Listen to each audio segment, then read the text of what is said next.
So just to recap the first video, really, we looked at drive theory, where there's this proportional relationship between an increase in arousal and an increase in the habitual skill or the learned habit that the performer might have, and to some degree that's assuming that that will increase performance. But we realised that might not be realistic. A novice performer might get more highly aroused and might actually play worse and crumble under the pressure. It might be more true of somebody who is more experienced or an autonomous learner, and they might actually perform better when they're highly aroused. It might be true of certain types of skills, so a more simple explosive strength power skill. If you're more highly aroused, you might perform the skill better, like a long jump or a vertical jump. We then looked at inverted U hypothesis or theory, which looks at different levels of arousal and its effect on performance, and actually suggests no, it's not a linear relationship. It's like an upside down U. If you're under aroused, you won't perform very well. You'll have too broad or wide a concentration or perceptual field. If you're highly aroused, you won't perform very well either. You'll be too highly aroused, and you might get too narrow a perceptual field, or you might be able to concentrate on just one thing, and you might miss other important cues. And this theory suggests that performers will play their best when they're at their optimal level of arousal, this moderate level of arousal. So they'll be able to focus on appropriate cues. There'll be cue utilization. They'll be able to use the cues that they can observe through selective attention. Let's just look at some variations in the inverted U, because not every performer has exactly the same level of optimal arousal. So I might perform at a certain level of arousal, my best. Somebody else might have an inverted U up here. They might need a higher level of arousal to perform their best.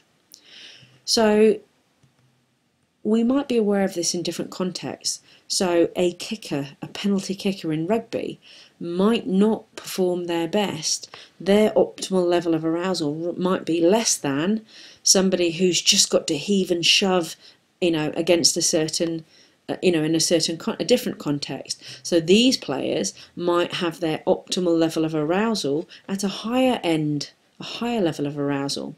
And actually, people like these guys doing the haka, they perform the haka to try to increase the opposition's level of arousal and distract them and intimidate them and over-arouse them. So this is almost a strategic ploy to increase arousal to affect the other person's performance. So let's have a look at a few things, one being personality. Now, introverts tend to perform better at lower levels of arousal, so their optimal level will be at a lower level of arousal than extroverts. So games players can typically perform better at a higher level of arousal. We're still talking about the inverted U, but all we're doing is perhaps shifting it to the right for extroverts and shifting it to the left for introverts.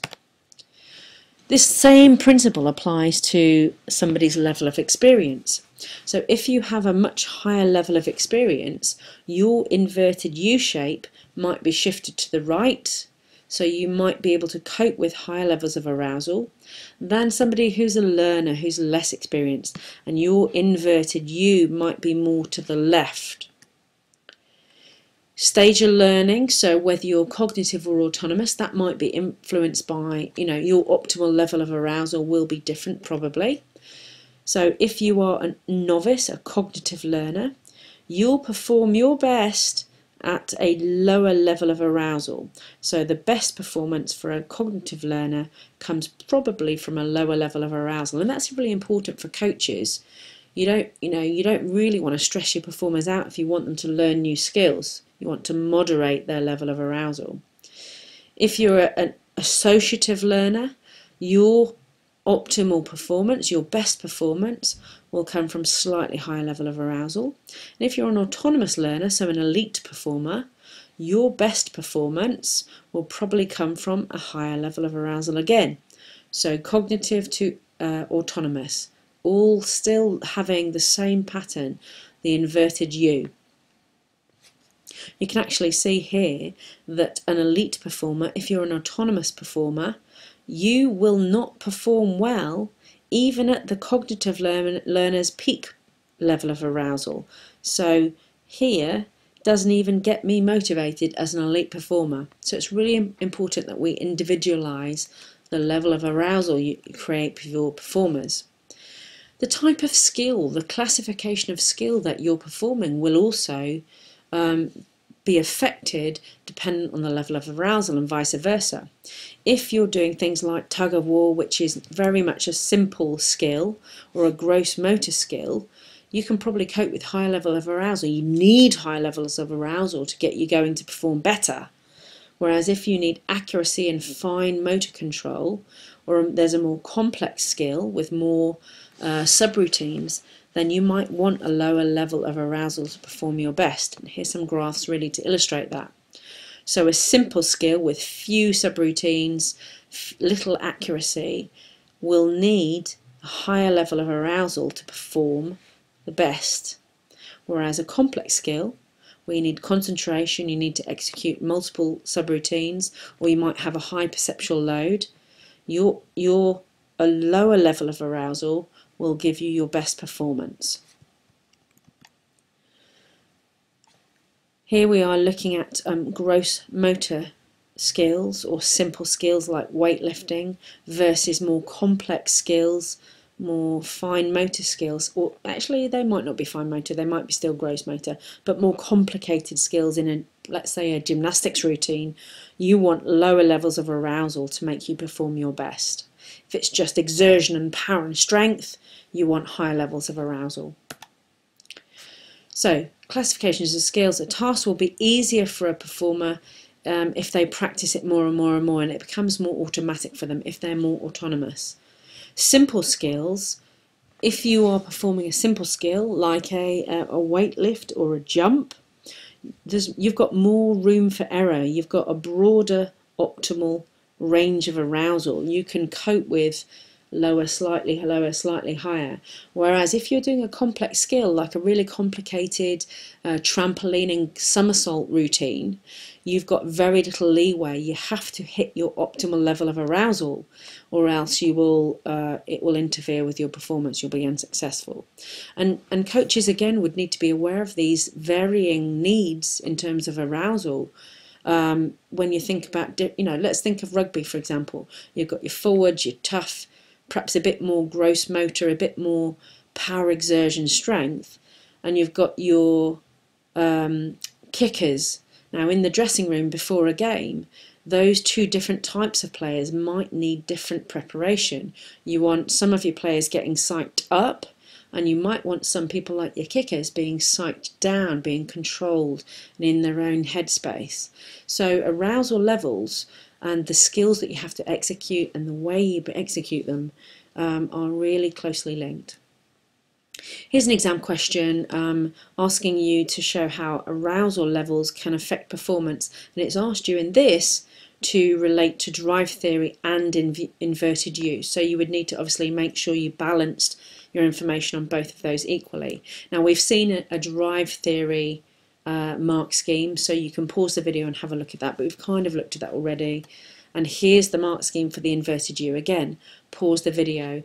You can definitely use graphs as long as you label the axes and you have some explanation of them. You only get your acknowledgement if you explain them and title it and annotate the graph. So pause the video, check out each of these factors that might affect inverted U. Let's move on then to the final theory that you need to know about, catastrophe theory. Now, as we said, inverted U didn't still account for those dramatic mess-ups, that penalty situation where somebody who's an autonomous learner who should be able to control their arousal level and execute the skill without fail, they mess up. So we don't always just gradually get worse. Sometimes we have more catastrophic error in our performance. So what we need to understand before we look at the catastrophe theory graph are these two terms: cognitive anxiety and somatic anxiety. Now we know from previous terminology that cognitive talks about the head, the brain, your thinking, your mental capacity, and somatic is more your physiological capacity. So cognitive anxiety is what you do with your head, the anxiety, the negative feeling that comes in your head, your ability to, and the thoughts that you have to do with your ability to complete a task. You might feel nervous or anxious, you have difficulty concentrating before or during a competition. You're pretty much worried that you won't be able to complete the task. That's cognitive anxiety. You might all be able to relate to that actually. Somatic anxiety then is the physiological, the body's physiological responses when you think that you can't complete the task. This is what your head did worrying you couldn't complete the task, and this is what your body does worrying that you can't complete the task. So it certainly might be sweaty palms, feeling a bit nauseous, high heart rate, breathing rate, lightheaded maybe, the butterfly feeling. There's a very complicated graph, and I've got better images that I'll show you in a moment. But this is the lines really are the pattern that you need to be familiar with. So get in your head that pattern.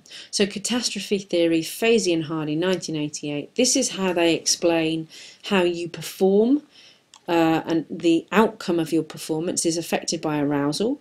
And it also explains how arousal can be affected by those two factors, cognitive and somatic anxiety. So this graph then, we've got our performance, low and high performance, we've got physiological arousal along this axis, but we've also got to consider whether we've got low cognitive or high cognitive anxiety, because what happens to our performance is quite different. So as physiological arousal increases, how we feel in our head, our cognitive anxiety can be the critical factor. So when we have low cognitive anxiety, we pretty much might follow the inverted U theories process. We gradually get better, this is optimal, moderate levels of arousal, and then we might gradually get worse. But this is the critical change.